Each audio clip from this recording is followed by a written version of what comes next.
Европскиот парламент досна вечерва на пленарна седница во Страсбург ќе расправа за резолуцијата за напредокот на Република Македонија во 2014 година.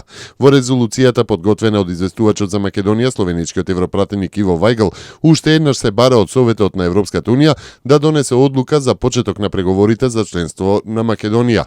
Ова е главната порака во нацрт резолуцијата која треба да биде усвоена на утрешното гласање во Страсбург, а веќе помина во Комисијата за надворешни работи.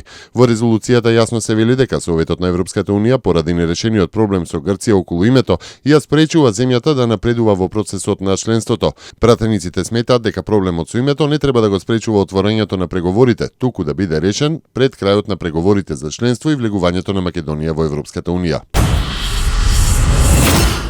Регионалната иницијатива за азил, бегалци и миграции МАРИ му е потребна на регионот, бидејќи тоа што го има оваа иницијатива го немаат добар дел од многу подобро етаблираните меѓународни организации, а земјите членки на МАРИ преку своите представници го следат заедничкиот интерес, предводен единствено од заедничките проблеми кои регионот ги дели, нагласи министерката за внатрешни работи Гордана Јанкуловска на дипломатскиот брифинг за активностите на МАРИ, со која 2014-2015 преседаваше Република Македонија.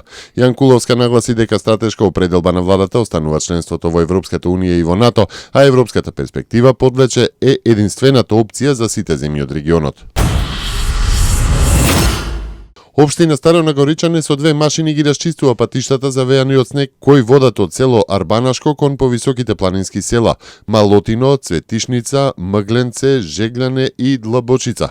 Висината на снежната покривка на овој потек се движи од 40 до 60 сантиметри, зашто е побарана и дополнителна механизација од Дирекцијата за заштита и спасување. Екипите на Ева на Македонија и денеска се на терен и ги санираат дефектите во нисконапонската мрежа.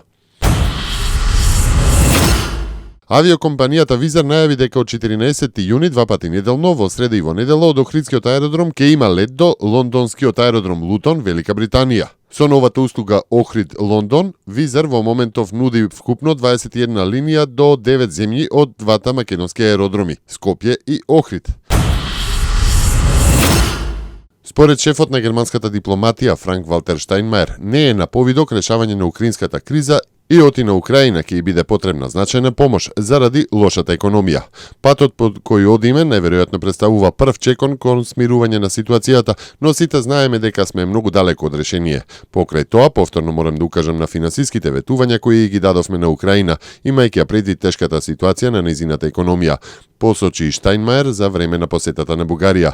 Украинскиот председател Петро Порошенко вчера изјави дека во согласност со мировниот договор од Минск, проруските сили повлекле значителен дел од тешкото вооружување од првата линија на фронтот.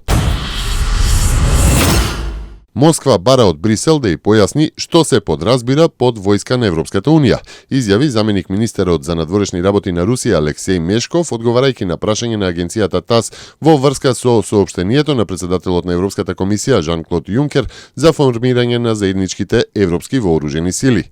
Би било добро да се знае за што зборуваат властите на Европската унија, бидејќи европските функционери повеќе пати ја почнале таа тема на различни нивоа во изминатите 30 години, рече Мешков. Јункер на 8 март повика за формирање на војска на Европската унија, изјавувајќи дека имиџот на Европа и нејзината надворешна политика драматично се влошиле. Тој истакна дека на унијата и е потребна сопствена армија, бидејќи не е сватена сериозно како меѓународна сила, но и дека не сака тие нови сили да бидат конкуренција на НАТО.